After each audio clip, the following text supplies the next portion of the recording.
All Hit Radio.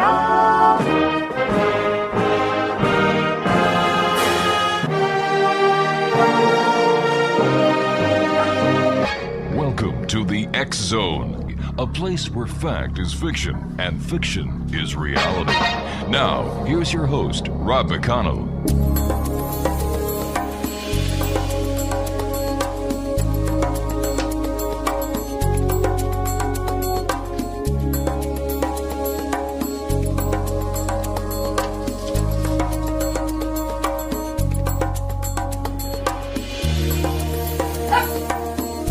Welcome to the X Zone, everyone. My name is Rob McConnell. We're coming to you from our broadcast center in Hamilton, Ontario, Canada, where it's Bring Your Pet to Work Day.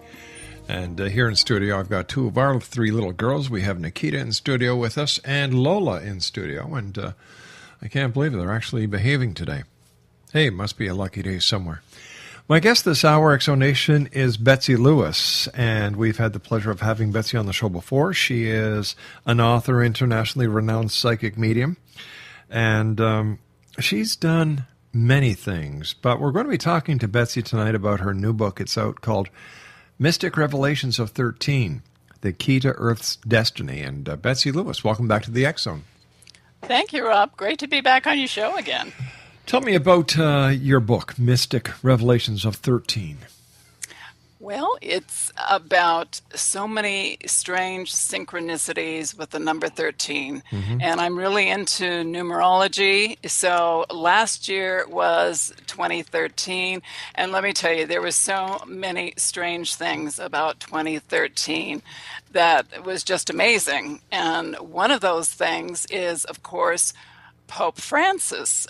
He was elected on March 13th of 2013, which totals the number 13. And of course, he at the time was 76 years old, so that totals 13. And there are so many strange things about this Pope that he is connected to 13. I think he should be called Pope 13. Pope 13, there's a new one. There you go. Yeah. Why do you think the number 13 played such a significant role in the year 2013? Well, I believe that numbers have power, and what's really interesting is Greek philosopher and mathematician Pythagoras, who he believed that numbers rule all things, and he believed numbers had souls and held magical powers. And I think, the Vatican, I think, the Illuminati, they have always dealt with numbers, certain numbers, 11, 7, master numbers 22, 33, and of course 13 is one of those power numbers. But isn't number 13 associated with bad luck? It is. And it's also, in some countries, it's good luck. Well, for example, you had the 12 apostles and Jesus. There's number 13. You've got a baker's dozen, which is number 13. Right. King Arthur had 12 knights, and he would have been the 13th. There's 12 major constellations in relation to the sun, so the sun makes the 13th. And we could go on and on. There's 13 major joints in the body. There's 13 lunar cycles in a solar year. The moon travels 13 degrees across the sky every day. So, my goodness. I know. Do you think this was just a coincidence that the number 13 played such a significant role, or do you think there's more to it? And how will the number 13 play in our destiny? I think that we have something major coming up, and I have had recurring dreams about this since I was 7 years old, about major earth changes. But I think we have a lot of things that are coming down so fast, accelerating so fast that, there's just something going on. Our world is just changing. We're seeing Ebola break out. We're seeing wars, Israel and Gaza, in Ukraine, and of course North Korea is threatening. We've got all kinds of things going on, and we're hearing these strange booms all around the world. There is, just weird earthquakes in places that usually don't get earthquakes. We're seeing animals dying in mass, sea creatures washing up on shores and doing strange things. There's been sinkholes forming all over the planet. Something is happening, and I think we're being warned, and we have been warned for a long time. Is it that something is happening, or because of the speed of technology and the amount of data that we're ingesting each and every day, that all this information that was there before is just hitting the airwaves and just flooding us with all these horrifying things that are actually happening on what Mother Nature might consider as a normal day in the day of Mother Nature? I think right now with the planet, we are out of balance. Humanity is out of balance. The earth is out of balance. And until we learn to honor and respect Mother Earth, it's going to continue to be out of balance. Everything is going to be out of balance. But I think there's much more going on. I think our earth is getting ready to shift. And even indigenous people, like people up in Alaska, the Eskimos, have noticed in the last 2 years that something strange is going on with our sun. It doesn't set in the same place. The stars don't seem to be in the right position. Betsy, we've got to take a commercial break. Please stand by. Betsy Lewis is our guest this hour, www.betsylewis.com. And we're talking to Betsy about her book, Mystic Revelations of 13, The Key to Earth's Destiny. I'll be back on the other side of this break. Don't go away.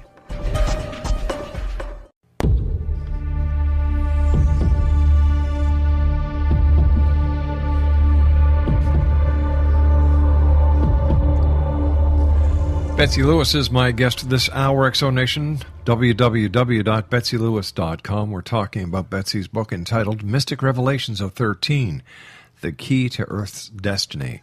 Before we go any further, where exactly can our listeners get a copy of your book?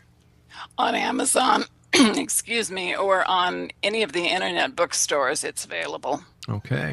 Ebook and softcover. Super.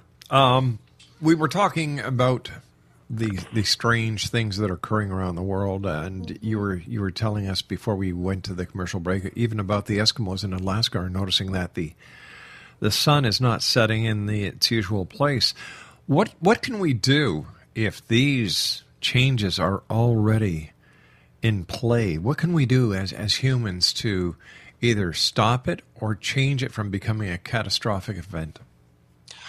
Well, I've always believed that we can alter timelines, that our time and our space is fluid, and we can control things. We can dream a new world into being.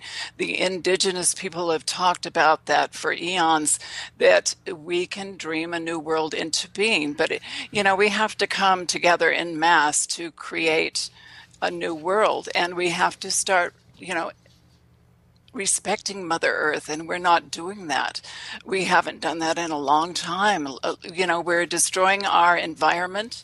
Our waters are being destroyed, and I could go on and on. Our oceans are dying. So we have to realize that Mother Earth is a living organism. She is alive. Everything is alive. Everything has a vibration. And that's something we've forgotten. But the indigenous people know that, and they teach that. If we just need to, I think we're so caught up in our modern world of technology that we've forgotten that everything is alive around us. What do you think, Rob? Well, I think there's more to it than that. I would love to have a simple solution, wave a magic wand, and have all the problems of the earth settled like so many other people would. But the reality of it is we can't. It's going to take a lot of hard work, and no disrespect to the indigenous people. But you know what? When it comes to saving things, just prayer and wishing and hoping is not going to work. I really don't think so? No, ma'am. Really? I really think so. I really don't think that the world out there is let's hold hands, sing Kumbaya, and all the problems are going to be solved. I really don't think so. You look back throughout history, it hasn't worked like that. Well, let me throw something in there for you. Just when 9/11 occurred, the attack on the World Trade Center, what's really interesting, there were two satellites, weather satellites. They were orbiting Earth. It was GOES 8 and I think the other one is called GOES 10. And what's really interesting is that several days after 9/11 attack, there was a huge spike in the stress waves, and they believe that was caused by human emotion on the Earth's geomagnetic field. I mean, it was just huge. So, human emotion, we have so much energy. I think we, can create all kinds of things. I think in mass, we can change things. I think, just like Apollo 13, it looked like they were doomed. The astronauts are doomed, and people around the world came together in prayer. But it wasn't the people around the world that actually figured out how to get them back to Earth. It was the engineers. That's true. It was the engineers and the astronauts themselves. So why do we give all the credit to places where it doesn't belong? Instead of saying it was the 3 astronauts, it was the people at NASA who fixed it. Of course they did. So how do we say it was a series of maybe coincidences that the one astronaut, they thought he had the measles, he didn't, and if he had have gone up there, they probably would have been doomed, maybe. Who knows? But he was the one that really helped them, pull everything together and get them back again. So, Apollo 13, of course, they left at 13 Central Time. There was so many things that could have been doomed, but it turned into a lucky number for them. So, okay, let me ask you this. Sure. If, and I'm using this word "if" in a big way here, if humans have the ability to change things through thought, prayer, and dreams, how come we haven't done it until now? How come the world is in such a mess? How come there's global warming? How come there's hunger? How come there's wars?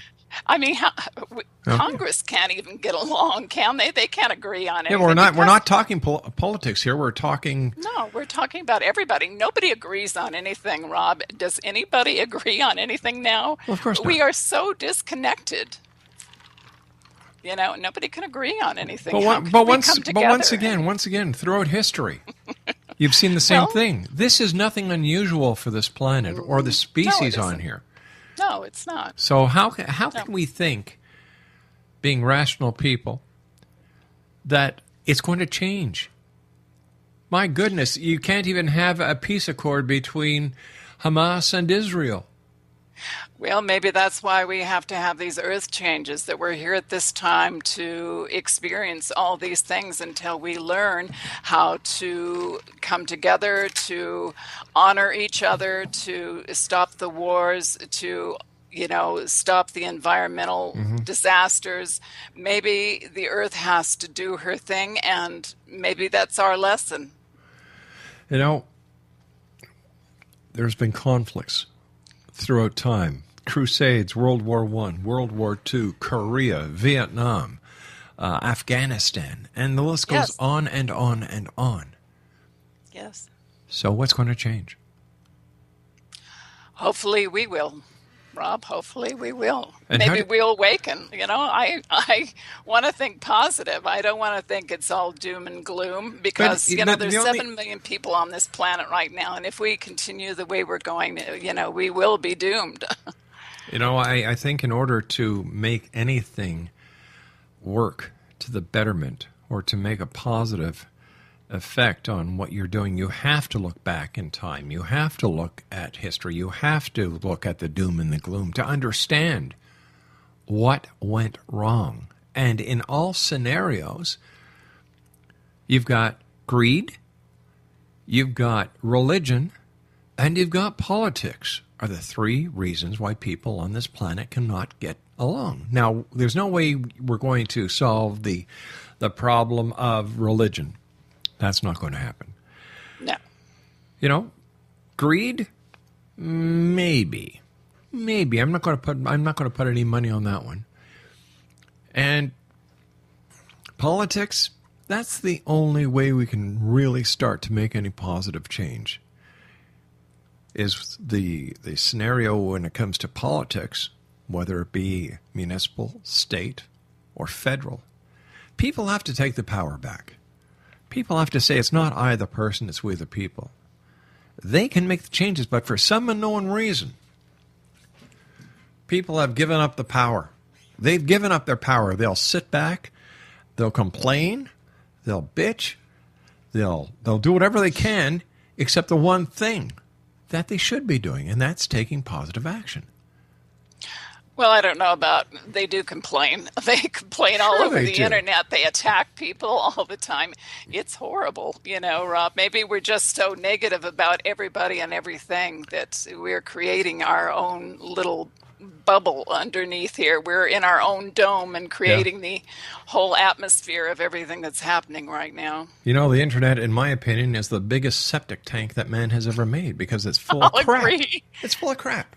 It is. You're right. You've got people abusing it left, right, and center. And you've got these morons, for lack of better words, who go on all these social network sites saying, I'm driving in my car now, I'm going to work. Do you think I really give a damn? Right. Or a guy takes a selfie of himself driving to work. Well, excuse me, shouldn't you be watching the road instead of taking pictures of yourself? It's no different than the guy who shaves or the lady who puts her makeup on while driving at 60, 70 miles an hour anymore. Right. The world is going to hell in a handbasket. I'll be the first one to admit that. However, I don't think just by wishing and hoping change is going to be made. I think that the people are going to have to band together, decide what they want to do, and take positive steps in making it happen. So you don't believe in the power of prayer or intention or visualization or any of that positive thinking? You just don't believe in it, huh? I don't believe in black magic either. I don't believe in fairies. I don't believe in Santa Claus. I don't believe in the bunny and the Easter rabbit. I don't believe in the Sandman or the Tooth Fairy. I believe in fact. How about aliens? Nope, don't believe in them at all. You don't? No. Oh, well, I've had a lot of experiences, and I think that they came to visit the children of Fatima of Portugal in May 13th of 1917. And I know it was supposed to have been the Virgin Mary that visited these children, but everything indicated from the booms, the clouds, the orb that came floating in from the east that would depart to the east, the sun that seemed to fall from the sky, but was described as a plate of silver with a sharp edge that happened on October 13th at solar noon. I mean, there's just too many strange things. And people have been taking photos for years of UFOs. I know some of them are hoaxed, absolutely. I'd say 99.9999999 are hoaxed. Oh, no, not that many. Oh, yeah. Let me ask you this, then. If UFOs and aliens are real, like the only aliens I think are real are the ones that cross the border illegally, why then haven't they just made themselves known to everyone? Why just a select few? Would you want to make yourself known to this planet? Why not? Why not? If you're giving certain people the ability to see you, and by them not being able to prove the existence to the masses, they're made to look rather silly. I would want to say, I'm here. Look at me. I'm here. Yeah, I know. Well, some say the crop circles are telling us that they're here. And I know some of them are hoaxed, absolutely, but not all of them. So you and I have to take our news break. We've got something going on out there. And all these orbs that people are seeing out in the sky, these huge balls of light that are orange and yellow lately. And there have been some incredible things out there. All right, Betsy, stand by. We've got to take a commercial break and the news. Betsy Lewis is our guest. www.betsylewis.com. We'll be back on the other side of this break with the news as we continue here in the X Zone from our broadcast center in Hamilton, Ontario, Canada.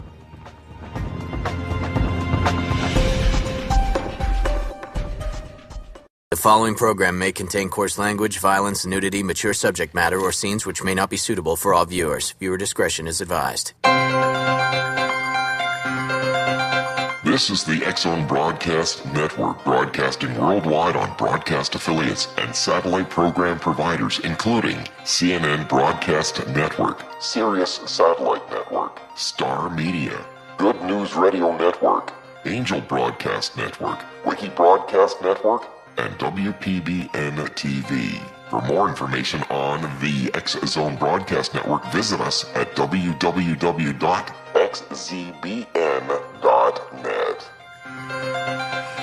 Welcome back, everyone. Betsy Lewis is our guest. Her website is www.betsylewis.com. Betsy, why can't anyone provide concrete evidence, physical evidence, to all the claims that are being made about the paranormal, UFOs, ghosts, crop circles, conspiracy theories, cover-ups? How come there's never any tangible evidence? Well, there is somewhat for UFOs. There's been scorch marks. People have been marked. Betty and Barney Hill had marks on them when they came back from their encounter and abduction in 1961.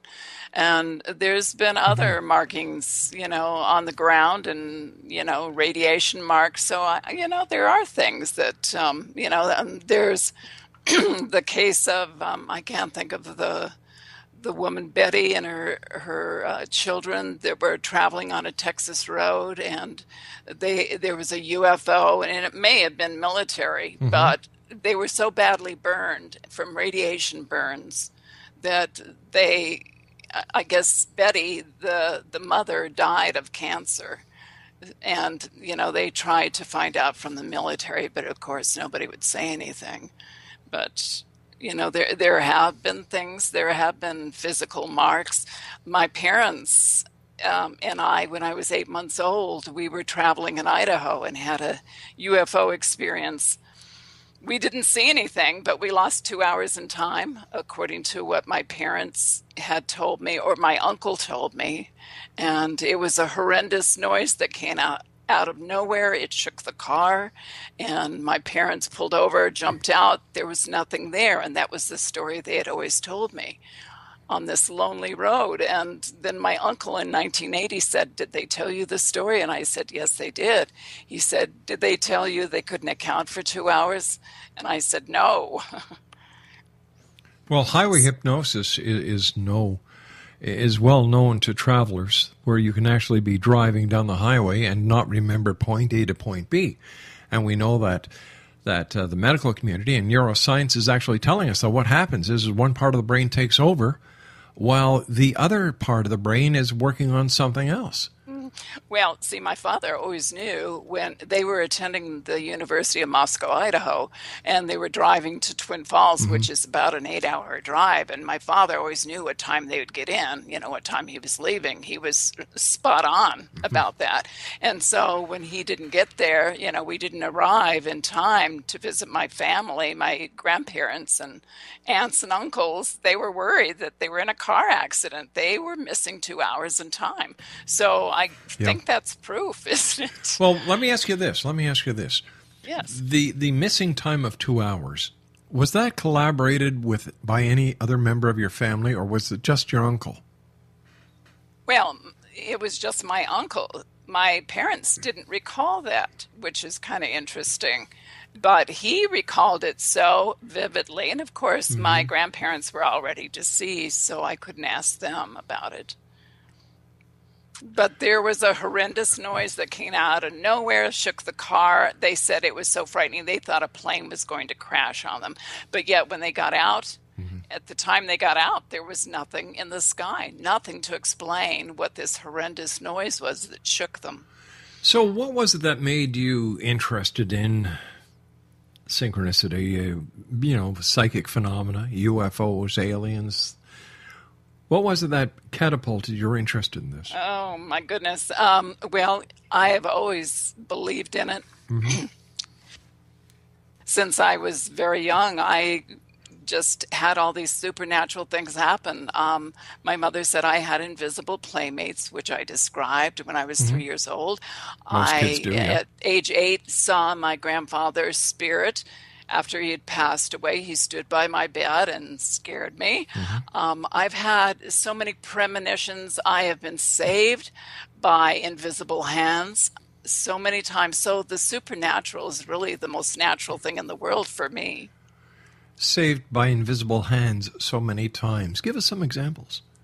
Well, the first event was I was in the first grade and I stopped at a store to get some penny candy. And I bought one of those big, hard jawbreakers. And I put it in my mouth, got on my bike, and started, and I swallowed it. Ooh. I was choking to death. And suddenly I felt someone slap me on the back, and I just, the jawbreaker came loose, and I didn't see anybody around. There was no one there to explain that. Wow. Good thing for you that whoever was there. Yes. And the next event was there had been a big snow storm, and there was a lot of snow piled up on the side of the road. And one day I decided to go out and build a snow cave. I didn't tell my mother where I was. It was probably several feet high, and I dug in, and the whole thing, it was wet snow, and it collapsed on me. And I couldn't move. I was paralyzed, and I knew I was going to die. And suddenly I felt I was lifted up from the snowbank and out of there. Before I knew it, someone had saved my life. So, there's been asthma attacks. I was in a plane that should have gone down during an ice storm, a single-engine plane. There's been so many things, Rob. I feel so blessed. Maybe I've used up all my 9 lives. I don't know. You were a handful as a kid. Yeah. My goodness. I know. My goodness. So where do you think the world is heading? If the world is going to be changing, the only way that I can see Mother Earth or Father Earth, whoever the heck it is, changing it is I have to look at it as a medical problem, which means you have to get rid of the virus. You have to get rid of the germs. You have to get rid of the irritants. And in that case, it's us, we the people, humans. Yes. I think Earth is going to go through a huge transformation. I think we're getting the warnings right now with all the sinkholes and the strange noises that are going on. I think that's all the Earth movement, and the Earth is being stretched in all the fault lines. So when the air above, when it starts stretching the air above, the area is actually slapping together, causing these booms that are being heard all over the world right now. We are being warned that something's going to happen with our planet. And I think, all these things are going to happen, but I think eventually there will be a new world.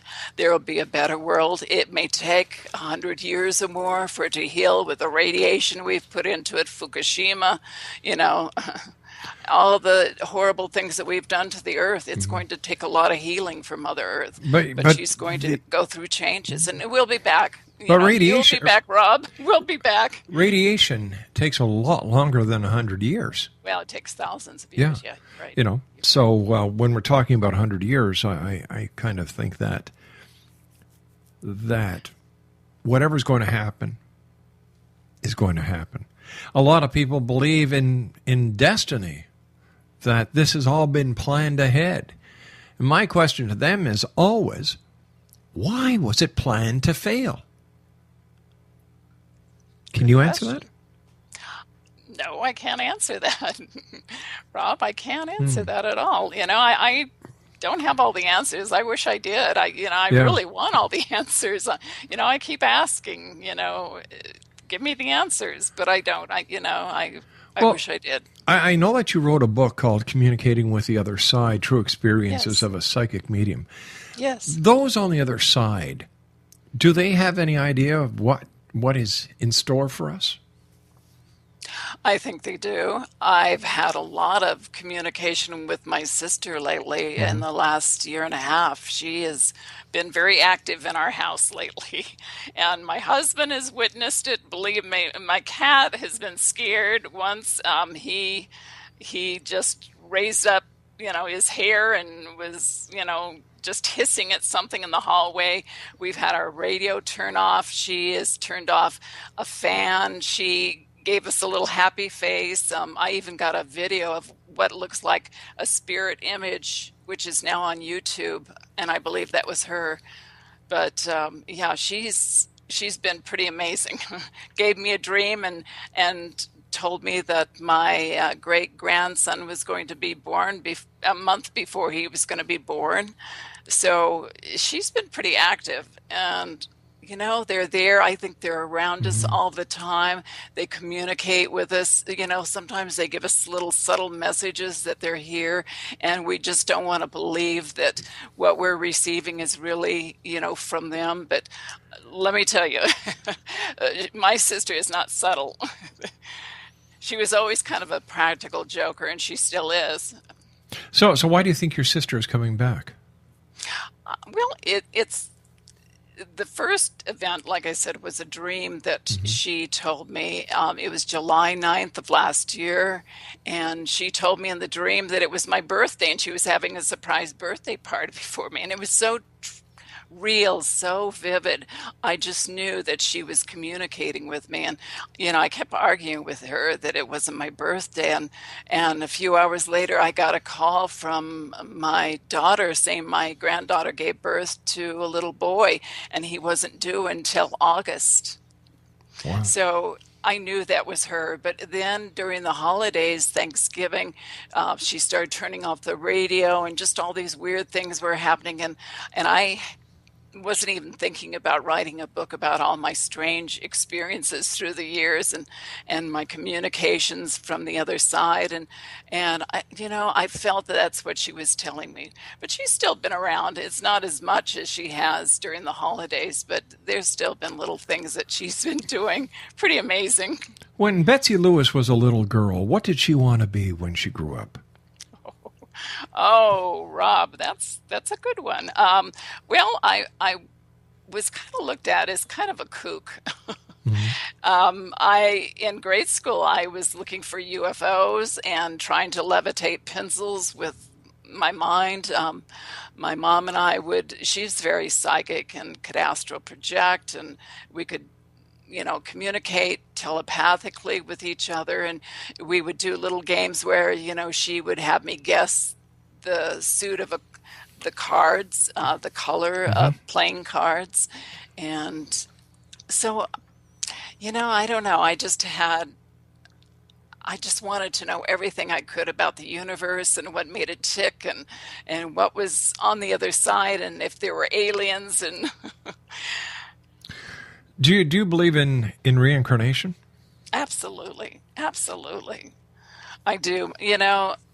I have had kind of little snippets of past lives, but my Hmm. mother remembered a past life in China that she actually was a worker that worked on the Great Wall of China. And she remembered being that she died and she was actually buried inside the wall. And I didn't know that. She didn't know that at the time, that there were laborers that were Hmm. actually buried inside the Great Wall. Yeah, there were. Yeah. Yeah. I understand that you inherited the gift of prophecy from your mom. I did. I think I did. Absolutely. Yeah, she was just amazing. She could astral project. Like I said, Hmm. people, when we moved to LA, people would say that they saw her in Idaho and they'd carry on a conversation. And she would tell them, no, I wasn't there. I was still in LA. So she could do that. She was just amazing. And of course, just before she died, she came to me and actually put her hand on mine. I had a vision of her putting her hand on mine just before she died, and I knew that she was telling me goodbye. It was pretty amazing. So there's just, maybe you haven't had those kind of things happen to you, Rob, but I have, and I just can't deny it that it's true and factual, and it exists. And maybe men are more left brain. They're more practical, pragmatic, and, they're skeptical. But women maybe have more of an intuitive side that men don't. I know a lot of men do, but not all men. Well, I was asking about the gift of prophecy. What are some of the prophecies that you foretell? Well, some of the things I have foreseen, a lot of things were dreams, symbolic. Robert Kennedy's death before he died was assassinated. I had a dream of a gypsy who held my hand, and with her finger, her sharp nails, she drew this cross on the palm of my hand, which started bleeding. And I had no idea what that meant until, Robert Kennedy was assassinated. And we lived just a couple of blocks from the Ambassador Hotel at the time. And how could you associate with that dream of a cross on your hand? How do you make what's the bridge between that dream and the assassination of Robert Kennedy? Well, being a Catholic, I think that was probably what I was being shown, that someone would die like a martyr, or someone would die, though, that was associated with a Catholic. I would think that's what the cross would mean. See, a lot of my dreams are symbolic that I don't understand, and some are totally, what's going to happen, like earthquakes. I dream of earthquakes, and I'm warned of earthquakes before they happen. Well, stand by, Betsy. We've got to take our final break. Exo Nation, Betsy Lewis is our guest this hour. Visit our website, www.betsylewis.com. I'll be back on the other side of this break with Betsy as we continue and wrap up for this hour here in the X Zone from our broadcast center in Hamilton, Ontario, Canada, and broadcast around the world on the X Zone Broadcast Network and our growing family of radio stations and satellite program providers. We'll be back on the other side of this break. Don't go away.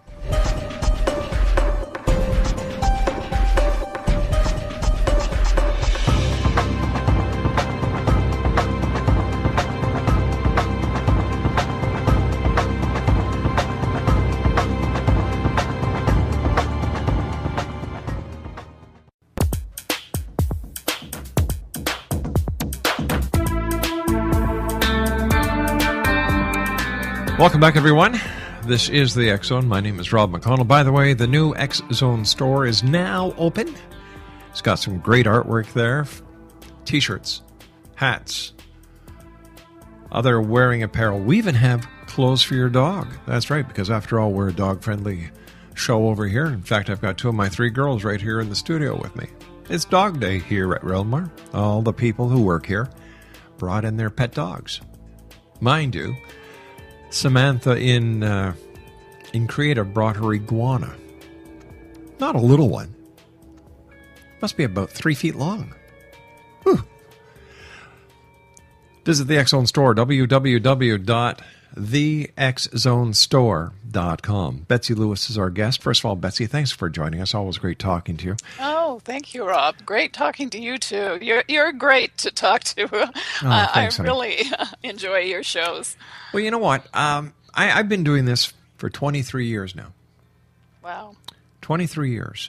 And when I first started this show, everything was, people were saying it's the aliens that were controlling things. Then it slipped over to the angels were controlling everything. And then it slipped over to those on the other side were actually helping certain people on this side. And now it's gone back to aliens. So if you've got somebody who is just coming to you for a reading, how do you explain what is going on in the world based on what they may perceive is the paranormal connection? And as I was saying, is it aliens? Is it angels? Is it those on the other side? Or is it a combination of all? I think it's the whole works, Rob. Wow. I really do. I think there are so many dimensional beings out there and so many dimensions out there that we have no idea. It's like an onion. There's so many layers to our world. There's parallel worlds. I believe that the past, present, and future are happening at the same time. And I believe in time travel. I always have. I don't know why, but I do. And I believe that there are time slips that are happening. I think timelines can be changed. And I think eventually, I think our military's been working on time travel for a long time. I think that's going to be happening in the next few years here. Yeah, you yourself, have you done any time traveling? No, but I did some remote viewing. I think I was at JPL. This was like in the late 70s, where I was viewing Mars with these scientists and these other people that were in this room. It was so real, and they're patting themselves on the back for what they were seeing, and they were seeing three-sided pyramids up there. There was a ramp and something that looked like ram's horns up there. There was a lot of weird things on Mars that I was viewing. Wow. And I have no way of confirming that, but it was pretty real.